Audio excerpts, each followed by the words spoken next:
Good morning and welcome to Judging by the Cover, the gaming review show where I rate games that I have not played and I score them based on the store page. We are wrapping up early access month with a game that, quite frankly, should have probably been taken off of early access years ago. That's right. This game initially released on Steam by the Indie Stone in November of 2013. Project Zomboid. Now, they do have quite a bit of information in their Why Early Access section, which we are going to be skipping over for this review, but I do recommend taking a look at it. For anybody curious, it mostly covers their commitment to the community, which is thoroughly backed up, in my opinion, by their healthy history of updates. Posts on Steam as well as their socials and website to keep players informed.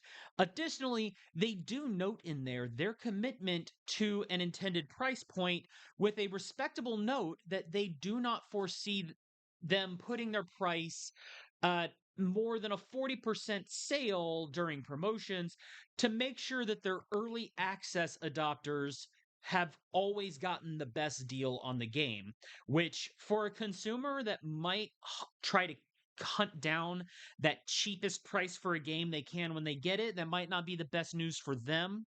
But for the people who did sign on to this game anytime between now and 2013, that's good news for them, knowing that, picking it up early for whatever price they did get it at, that means that somebody in the future won't be getting the full game for cheaper than they got for putting their trust and their faith in the developer. So I can kind of see that as a good point here. And when I say that they do have a history of updates, if I just scroll down here a little bit, we will see what I'm talking about. They have down here recent events and announcements. Now, the one highlighted here is from December 11th with unstable multiplayer. Now, I don't know if unstable means that the game is unstable. I don't think so. I think unstable is referring to like their current campaign in the game or something, like a game mode or something like that. Not that the game is unstable. That's the kind of vibe I'm getting here. But the most recent update actually came on January 19th with a couple of new things, a lot of fixed features, and if you go and look at this and scroll down, you will find tons of updates. I kept scrolling and went through dozens upon dozens of updates without looking into them too in depth, but the updates have been out there going as far back to 2022 before I ran out of time and just couldn't keep scrolling. Mind you, that was only within the last few years. They do have a ton more updates from before that. So they have been very active in this development, it seems, without going on too big of a hiatus or falling out of communication with their player base. They do seem to have that heavy dedication to it, which I think is going to lead, especially for an early access game, to be huge bonus points for their production. And with that, we're going to go ahead and get into part one of our review, the trailers, or rather, the one trailer. We only get one, which for a game that has been in continuous production from early access for over a decade doesn't sound like much. However, the almost 2 minutes that we do get with it puts in some solid work, setting up the tone of the game world with some low-key background music and deep, gravelly voice narration. The video follows along the narrator, showing the core gameplay's isometric view, both inside and outside of buildings, zoomed out maps, and what appears to give a reasonably accurate depiction of what I think I can expect from the game. Considering some of the games I've reviewed lately, that is saying something. What was it? A couple weeks ago, I reviewed one where the one and only trailer for the game looked nothing like the actual gameplay. It showcases in tiny snippets that there's multiplayer, building, stealth, and a limited visibility that I think really adds to the atmosphere. I do like that that it shows with the shadows and blacked out spaces where your character would reasonably be unable to see, means that you as a player, even though you have a top down view like this where you see the map laid out, like enemies can't be seen if they're out of a line of sight. they get the shaded outdoors, closed doors completely block off rooms, especially if, like I said, if they're not in direct line of sight or through a window or a door. If you in that world would be unable to see it, you're not shown it as part of the game. The closest comparison that I can think of gameplay wise is like you're playing your own character in a top-down view with type of zombie apocalypse as you see in The Walking Dead, as opposed to the Telltale game style of narrative gameplay, where you are instead of following specific characters with their own personalities and stories, you are your own character in this sandbox world of the dead. That is, I think, a pretty good thing to be looking at here. Now, with the screenshots for part two of our thing, we're going to go through. We do have a nice collection of screenshots. We see a very hazy field here. Now, I'm not sure if I'm not seeing zombies because there's none on the map, or if, like I said with the trailer, where we have that limited visibility, if the fog is obscuring them so that we can't see them. On top of that, we can see the outside of the house. I'm wondering how much map movement there might be so that you can kind of like rotate the view and actually be able to see around the house yourself without having to get too close and get like the x-ray vision through the top of it to so you can see the rest of the yard. We do see some close-ups here of the gameplay. Now, something to note here, and I'll get into this too when we get to the UI portion of our review.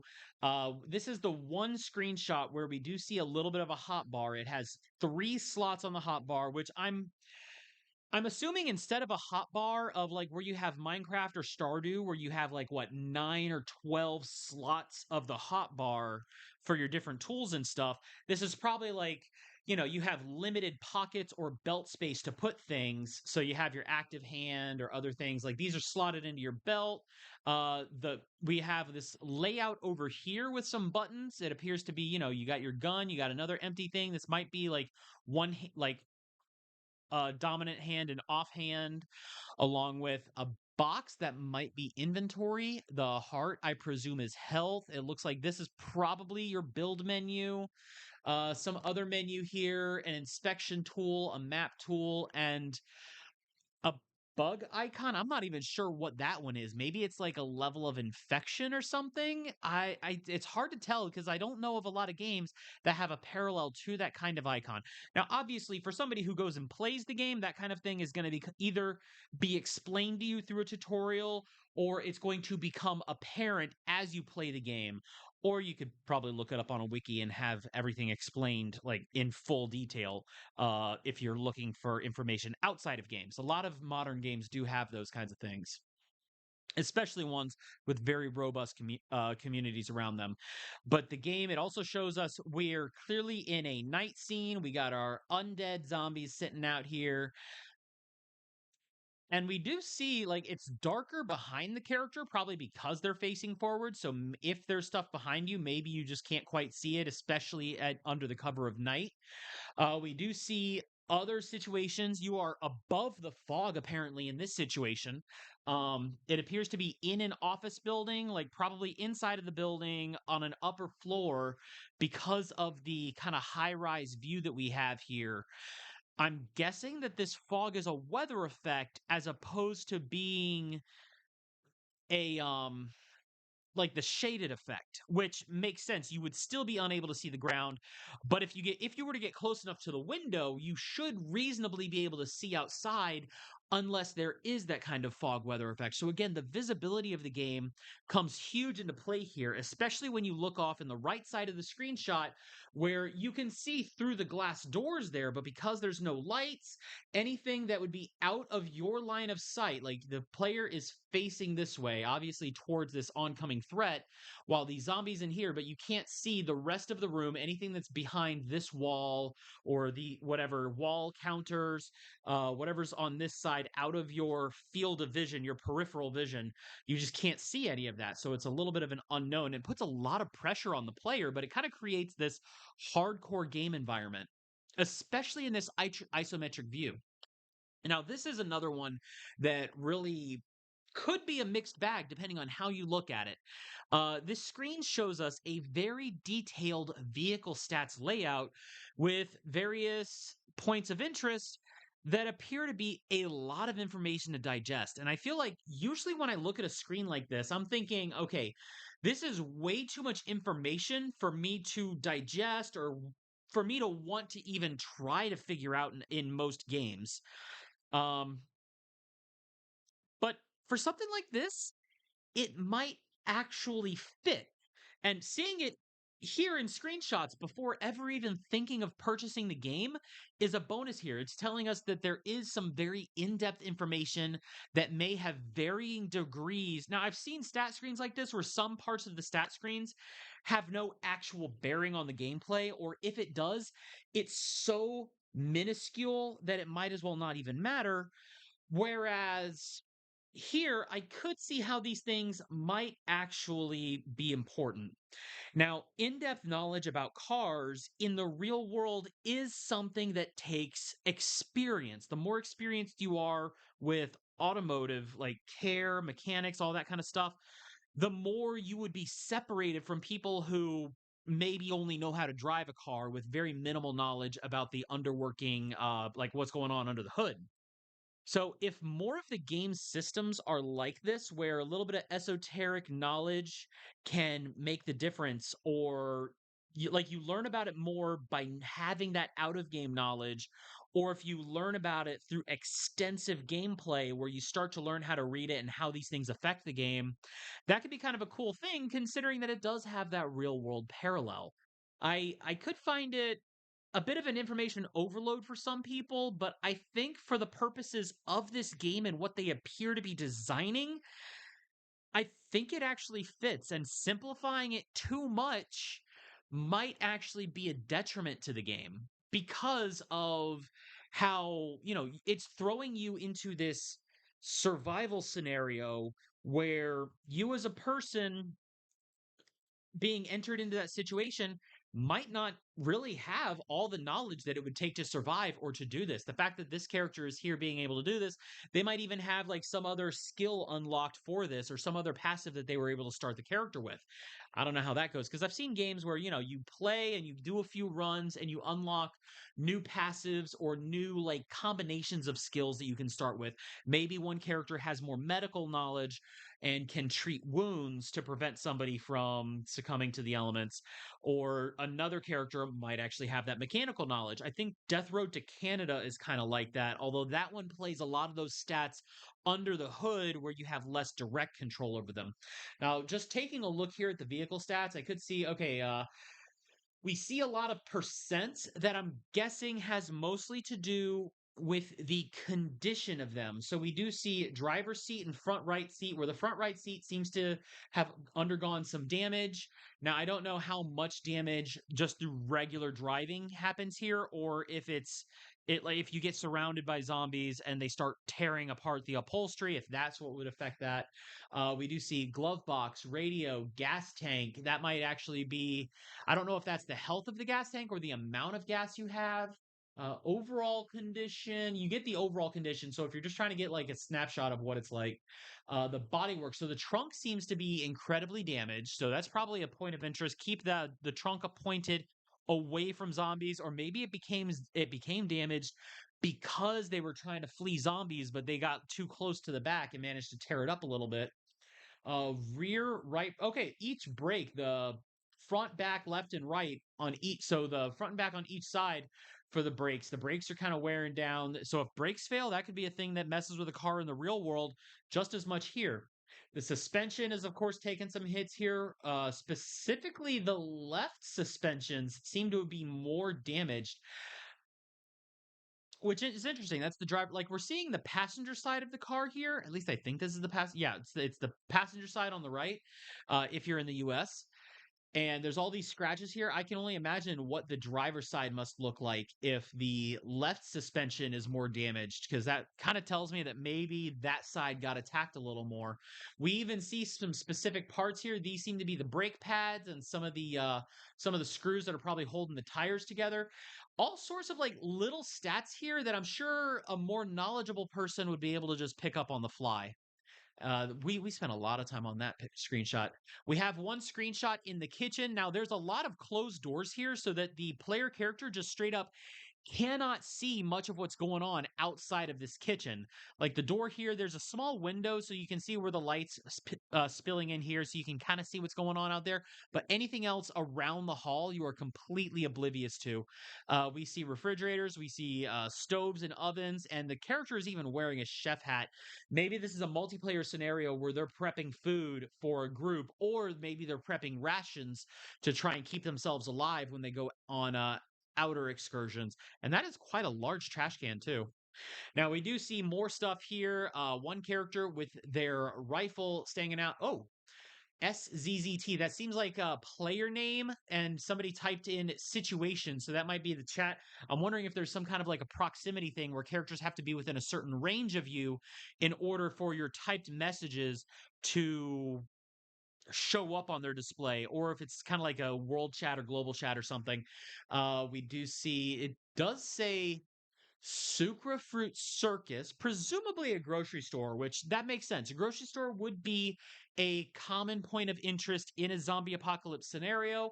We even see just heaps of bodies lying out here. Hopefully, these are ones that are taken care of, and this person is, standing watch out here to make sure everybody is safe on the inside, so that with the wall here, none of the baddies go and breach this barricade of cars, but whoever is inside, considering that this is off center from the character on the outside, this is probably a multiplayer world where somebody inside is saying situation, or maybe the SZZT isn't even a player name.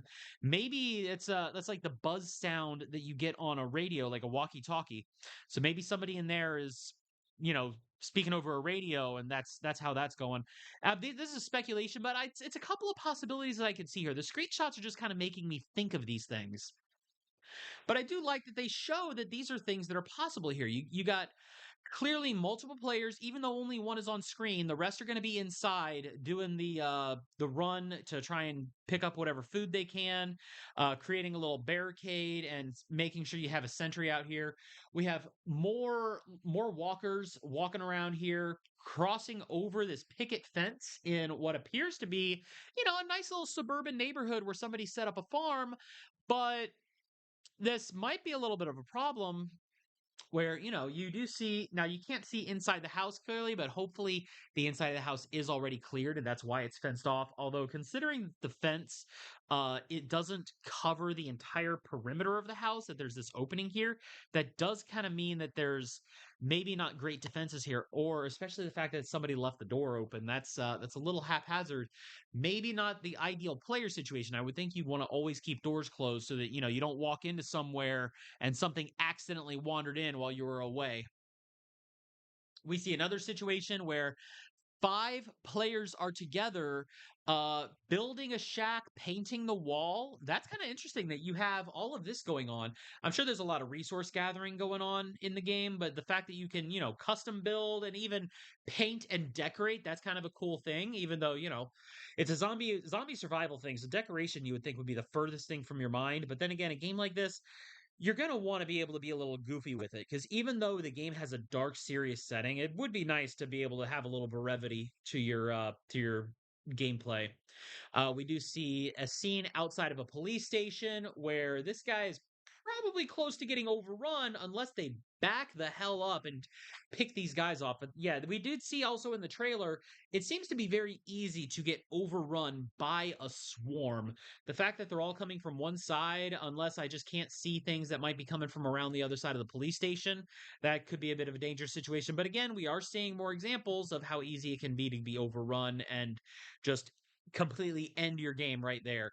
Another situation outside of a farming supply store, so that's kind of a cool thing. So many different locations, and it's not even a lot of locations that they're showing us in these screenshots. Like this one, it's a public pool where I'm thinking like, okay, what the heck is the player doing at a pool where these guys are breaking in through the windows, they're probably going to fall into the pool.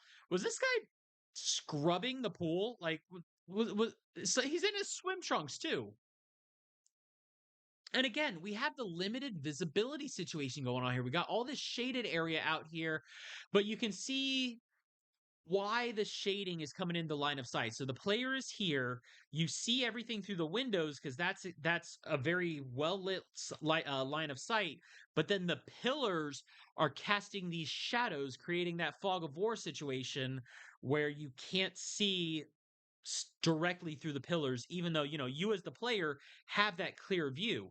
It looks very obstructed from a player perspective, but for the sake of the gameplay and the atmosphere, for what they're intending, it's incredible what they're working with there. And I have just been going on and on about the trailers that we got to get on to the game's description for part three.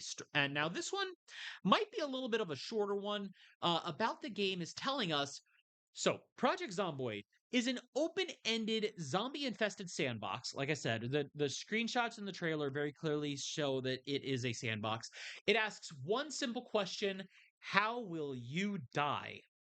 In the towns of Moldrog and West Point, survivors must loot houses, build defenses, and do their utmost to delay the inevitable death day by day. No help is coming. Their continued survival relies on their own cunning, luck, and ability to evade a relentless horde. Now, this part of the description, this is just the very beginning of the description, and I know it's been working development for over a decade, but I'm wondering if with only two towns. Now, a town does not necessarily mean that there is extremely limited space or that the towns don't have variance. Like if there's some RNG to how the town generates, that could be a cool thing. But Moldrog and West Point are basically the two prime locations here, although there's probably some wilderness in between or surrounding wilderness. You're probably not completely isolated to them. But it does tell me that the sandbox does seem like it might be kind of limited. Not as much potential for road trip or cross country scenarios. But then again, that's not always the point of every game, I could understand. So it's not exactly a total negative, but it does have me wondering, like, just how robust is it going to be with how that is. Although the amount of with the amount of everything else, I'm gonna put some trust that even though there's only the two towns, that those towns are amply populated with whatever loot, zombies, and survival scenarios that you are going to encounter. So the current features tells us hardcore sandbox zombie survival game with a focus on realistic survival. And I think the what we've seen so far does portray that pretty well. Online multiplayer survival with persistent player run servers. So persistent player run servers seems like, and I'm not sure if it's going to be like the Minecraft server method where the server exists on a server side of things and anybody who is registered to that server can log in at any time and the server will persist as long as any player is logged in, or if it's going to be like the Stardew Valley server style, where the host player has to be active in the game, hosting the game in order for other people to come in. Either way, both are perfectly fine systems. I'm just not sure which system this is implemented here. But the fact that it does have those online persistent player run servers, that's kind of a cool thing. It means you can play with some randos, you can play with friends. There's local 4 player split screen co-op. I think that's kind of cool. So having that split screen option could be kind of cool, especially if you have a large enough screen to accommodate that kind of gameplay. Hundreds of zombies with swarm mechanics and in depth visual and hearing systems. And we do see a little bit of that from the trailer and the screenshots. Like, I completely went off the rails over the visibility, particularly the player visibility, where you have the limited line of sight. And I'm sure the zombies are the same, where if you keep to the shadows, you keep in areas that are like well hidden from other open vantage points, that you will be less likely to be seen. And then if you do things that make noise, like opening creaky doors, using firearms, those things are going to cause noise, which can attract attention of nearby roaming zombies and possibly result in a swarm that gets you, well, completely overrun.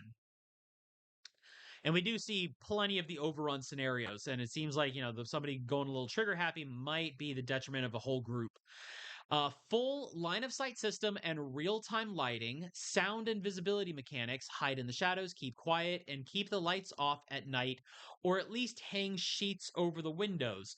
So, again, like I made that comparison with The Walking Dead, those are early survival tactics that surviving humans implemented in that series where they're reasonable accommodations that you need to make in order to not get noticed when it matters, which again feeds into that whole thing where I feel like if I were to jump into this game, I would feel like I am playing a game in that world and not just being carted along for a specific story narrative.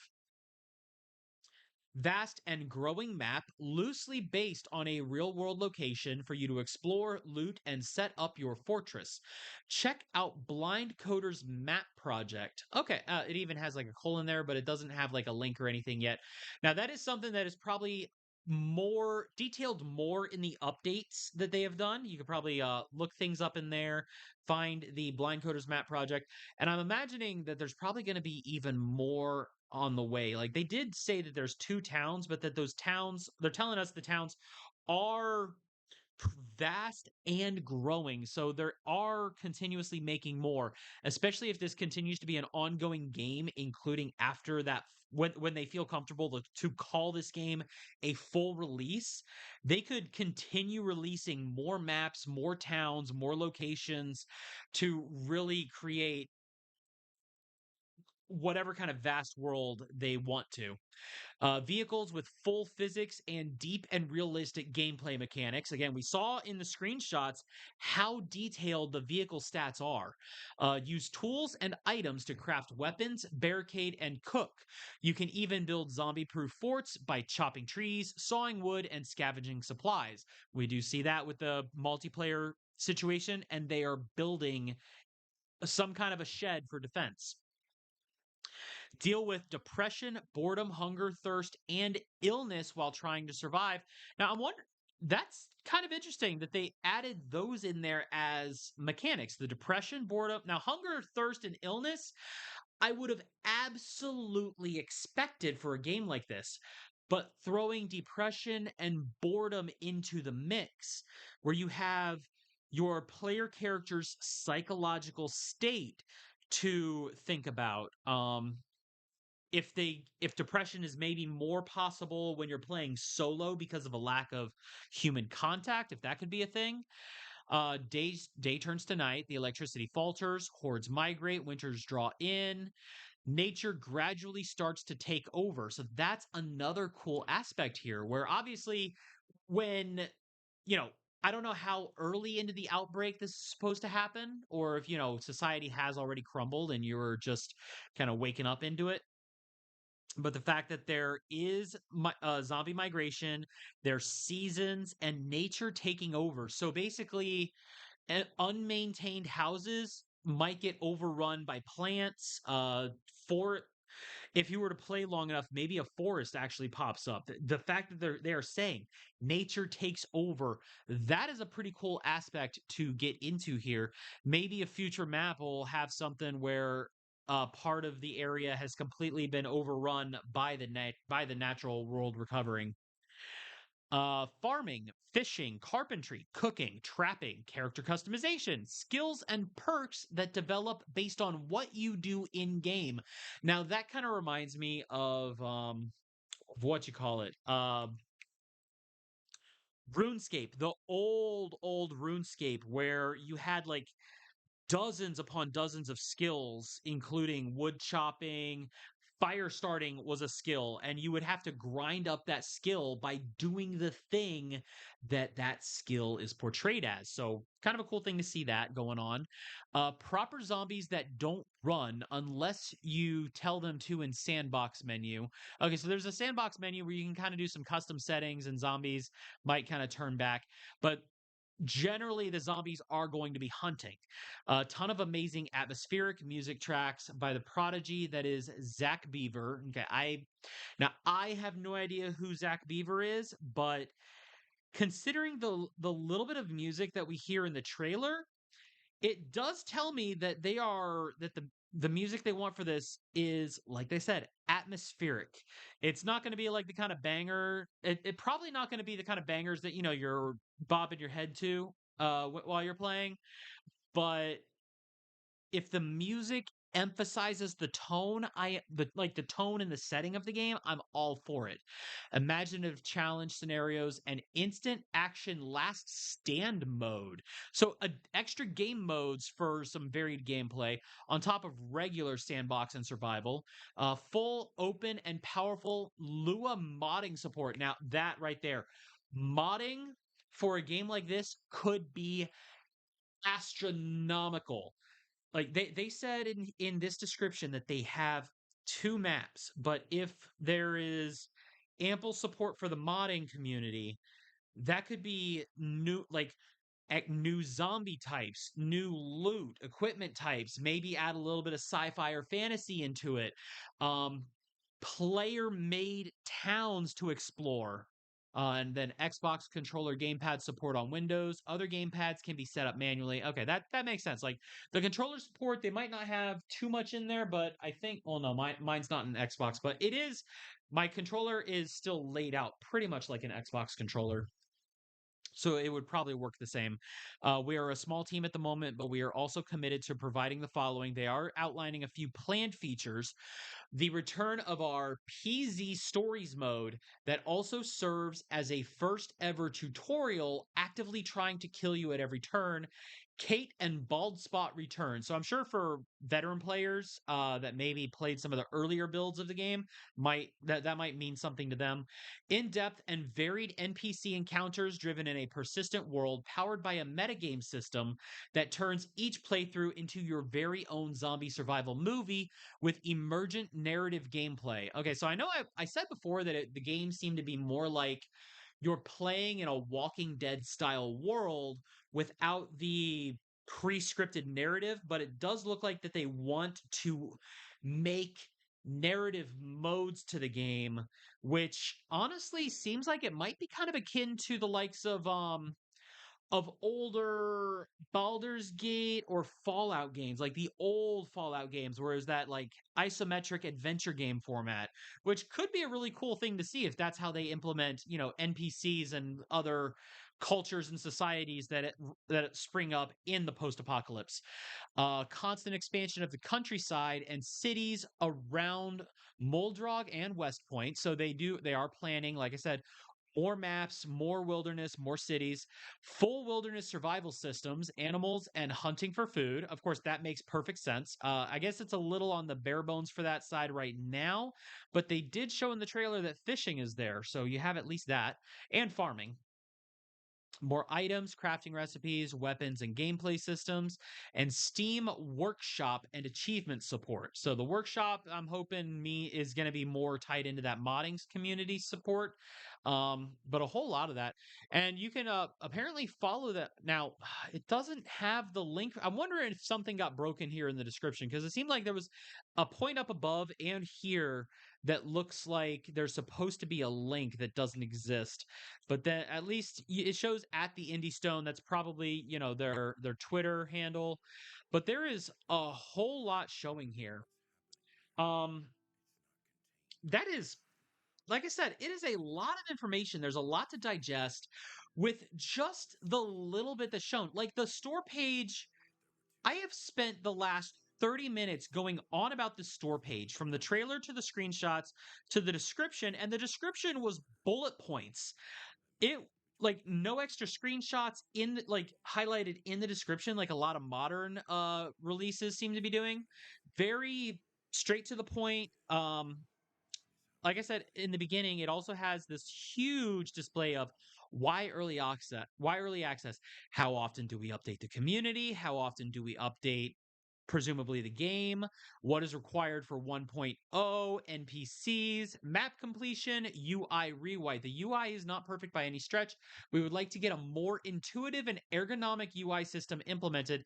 So the fact, okay, so they're saying right here that the UI, they know it might be a little janky, and I think we did see in one screenshot where the UI stands for that, but we didn't see a lot of menu. We didn't see crafting menu, we didn't see cooking menu, we didn't see menus in general outside of that one vehicle thing. So that's going to be a point of interest here. But the fact that they are saying here they want to make it more accessible, intuitive, ergonomic, they want it to be like easier to read. So they're working on that. That is something that's nice to communicate.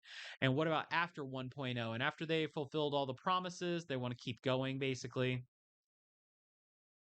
Common questions. Yeah, they have all of that information there. And oh, Steam Deck top played. It is one of the top played games on Steam Deck. Yeah, this kind of a game being able to take with you on the fly like that. If a full release comes out and they also release on Switch, like I could see myself picking this up on Switch for handheld, just because that's the console I have. I don't have a Steam Deck, but if I could play it on handheld like that, that would be nice. Although I'm wondering if a mouse and keyboard might still be a more intuitive way to handle the menus, but that might also feed into why they want to do the UI as much as they do. And like I said, there's also tons of updates for people who are interested to go into the history of the game. There is so much there to go through that I just frankly do not have the time. Um the graphics, now the graphics are not, they're not incredible graphics, I will say that, but the character models do the job. There now I know this part of the trailer here that we just saw is not a good example of the variety of outfits. But then again, that was a jail. All of the former inmates are all going to be wearing that same uniform. But we did see just from here that there is some character customization, custom clothes and outfits and everything. Zombies will be wearing all kinds of different clothes in the now under the updates. Let me see if I can get a quick little, just scrolling through the updates a little bit, like we do see, oh, a small little banner here from one of the updates, a bunch of players here at a Christmas dinner, or Thanksgiving, no, Christmas dinner. They're wearing Santa hats. Um, little more situation going on here. Some of their merch updates. I'm trying to see, like, because updates have more game visuals too that we can look at. I don't want to spend too much time looking into it just because they are kind of scattered around, but they are there. I do remember scrolling through them and seeing some of them. So there is more visually interesting. There is a lot of localities. The cars are distinct with, you could probably tell, like, oh yeah, you got a van, you got a two-door sedan, a four-door, you got all kinds of different kinds of settings here. You can visually tell what's what. You can see the back of the refrigerators. You can tell ovens and stoves in an industrial restaurant style kitchen here. A whole lot to go on just with the visual style. The graphics are simple but distinct and robust enough to completely get the idea across. We see differences in kinds of vehicles, from the cars to the news vans that they're using in the barricade, all that kind of stuff. The environments, like, you can tell that a lot of work went into those game assets for the graphics. The sound, now again, the sound is seems to be completely driven for atmosphere. We get that very tiny snippet of music in the trailer. The dark gravelly voice that they give us in the narrative is pretty much setting the tone. Like, they want us to feel the isolation and the dread, and the sound design for the trailer does that. And if the rest of the game sticks to like that silent and ambient music motif, I would fully be on board for that. The gameplay looks, now, I'm not sure how complicated it might be, like with the controls. I can't really tell what the controls might look like. Maybe there's even some variety to it, depending on like your character build, depending on if there's stats for like strength or skill kits, or if you're just kind of assumed to have a default stat loadout, or if you might have like certain like nearsighted debuffs. They don't really detail a lot of that, but I could see if maybe not in early access, but maybe they're also working on those kinds of systems for more character variety. If you want to like role play different things with different kind of limitations, disabilities, different abilities, things like that. Um, they do show like they show us some of the driving in motion. They show quite a bit, like trying to sneak and survive. That is going to be a huge part of it. Now they don't show a huge amount of the looting and all that, and I think this is also feeding into our next part, the UI and the menus. Um, like I said, we don't see a lot of the UI. Through most of this trailer, we're not seeing the hotbar or the buttons that we see in that one particular screenshot. Specifically, this one here, where it shows, your buttons for quick access tools and your stuff here. The trailer is missing out on quite a few of those things, which I think would elevate the store page a little bit if they could show us item stat page, character stat page, inventory screen, because things like that are going to be huge for this kind of game so that you know just what you're working with. Like, do you have very limited inventory space unless you find yourself a backpack?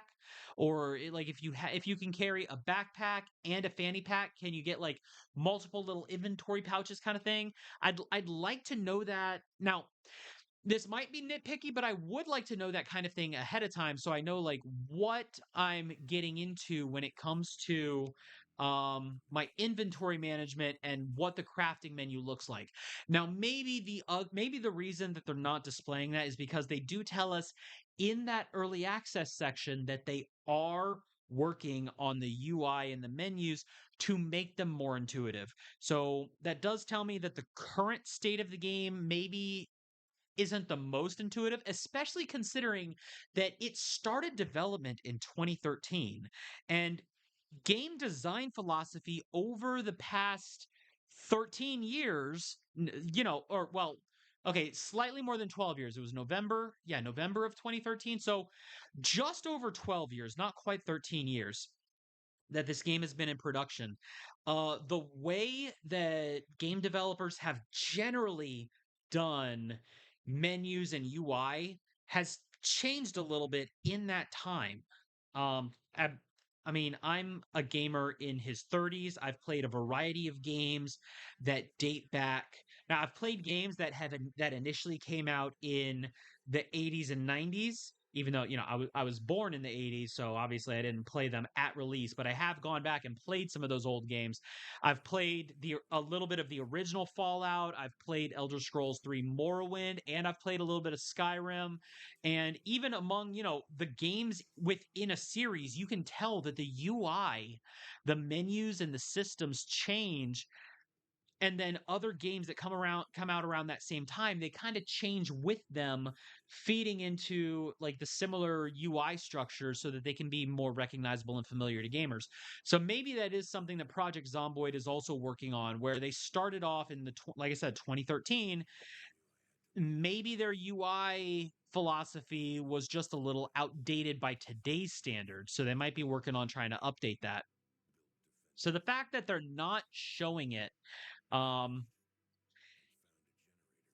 in a lot of games, not showing your inventory or your character stats would be a considerable number of points off, but I think I might actually give it some leeway here because they have highlighted that they are working on that they're working on improving it.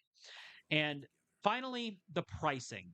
I have been going now. I feel like this review is dragging a little longer, but we got to talk about the pricing because games, especially early access games, price matters.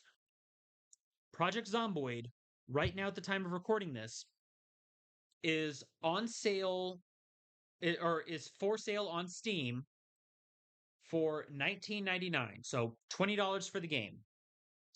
That's not the only price point that we're looking at here. Now, there is a bundle where you can get it with Plague Inc. Evolved and After Inc. Revival. Those are two games from the same developer for a different kind of like disease and world rebuilding kind of storytelling. And that bundle is on sale. They're telling us 20% off for the entire bundle for 42.37. Okay, cool. That's a nice little bundle if you like games of that style. And I'm pretty sure that these other two games are different enough so that you're basically buying three distinctly different games, even though two of them are from the same developer. It's not they're not even like really a series of each other. They do seem to be distinctly different games. So that kind of a bundle for 42, okay, that seems like a pretty fair price. But what I think is the hallmark for what Project Zomboid is doing is the Project Zomboid 4-pack. Get one copy for yourself and give the other three to friends. They want this game to be multiplayer accessible, and they are giving you basically a buy three, get one free package of Project Zomboid while it's in early access so that you can rope your friends into playing and maybe even guilt them into it. Or if your friends want to pitch in on that, $60. If it's basically if each, let's say I've got three friends, each of them throws me $15, that's $45, then I'm paying the other 15 for that bundle. So basically we all get it on a little discount. So either, you either shell out the money yourself and rope your friends into playing with you, or if you do have friends that want to get in on it, be like, hey, it's $20, but if everybody floats me 15, I'll do that. So, you can strike that if you have friends, although, okay, real talk, I completely understand that doing that requires people to have friends, which isn't always the easiest thing for most people, and I understand that. That said, it is an option out there for those of you who do have friends, unlike me.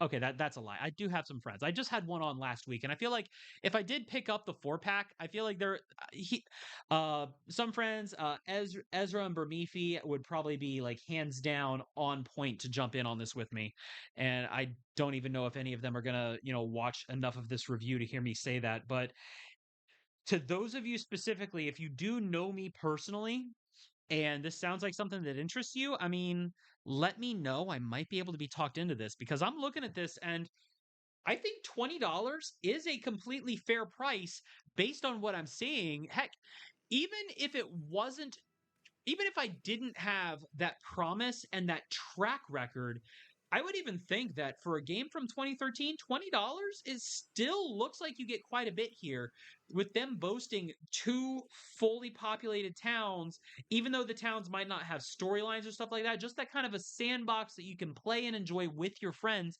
But the fact that they do have what seems to be at least almost monthly updates, if not even more frequently, for bug fixes, content perks. Even if some of the updates are like some merch and other support things, they are communicating with their players that they want this project to keep going and succeeding. So the $20 as a price point right now for early access looks absolutely fair. And the 4-pack for 60 looks like a nice little bargain for that as well. Now, I know $60 is not something that as many people are going to be shelling out for this, but the fact that it is 4 copies for that is kind of neat. So even if one person can't single-handedly drop that price, they could split the price with some friends if they want to get like a group together to do the game. And that's what I think would be kind of cool here is maybe jumping in on this. Now, again, I'm not saying that I'm going to buy this, but I am saying that it is possible to talk me into it. Just saying. Now, who would I recommend this to? Uh I think so for people that liked the maybe the gameplay of like the isometric top down view like you would see in the old Fallout and stuff like that. Um this would probably be the kind of game where you would like if you like the gameplay and don't mind the lack of story, if you like the punishing gameplay, the grueling gameplay, and the limitations, like you want those kinds of limitations to make things hard on yourself. If you're the kind of player that sometimes wants to play a game that makes you hate yourself, this might be up your alley. Or if you just genuinely find those kinds of things fun, or if you just really like sandbox worlds, this could be an interesting thing, like a sandbox survival situation like that. Um, Basically a zombie survival Minecraft minus the overly blocky graphics that I could see. And if you just happen to really believe in the indie stone, then by all means, like pick up a copy and show them some support, because it looks like, from what I can see, they have put now, obviously, they put work into this game before the initial early access release in 2013. But the fact that they have kept development going, enough development to warrant calling their current release 42.13.0. Like, we're past 1.0 if they're calling it 42. But constantly putting out the updates to make sure that the game is stable and running and enjoyable for their community. I think this is a developer that deserves the support and deserves to have a community backing them. And that's why I think that, I could be convinced into going in on this if some people were to, pop in and go for that kind of thing. Um as for the actual score for this, now I don't think it quite warrants a perfect 10 based on the store page. I know I said I wasn't going to take off too much for the lack of UI and inventory and stat screens for the store page, but I do need to take off a little bit for it. Not as much as I would take off from other games, I think. But I think, based on what I'm looking at and based on the promises made and the track record of the developer, I am giving this a very favorable 9 out of 10 for my review. How much somebody agrees with me on that? Now, I think if I could see some of the UI screens, even if the UI screens don't look amazing, or if they even if they look confusing, I think just having them there would bump my score to a 10. But as it stands, I've got to give Project Zomboid a 9 out of 10. Um, it it does look incredible. It is The graphics and the visuals are simple, but like I said, distinct. The atmosphere is absolute chef's kiss going on.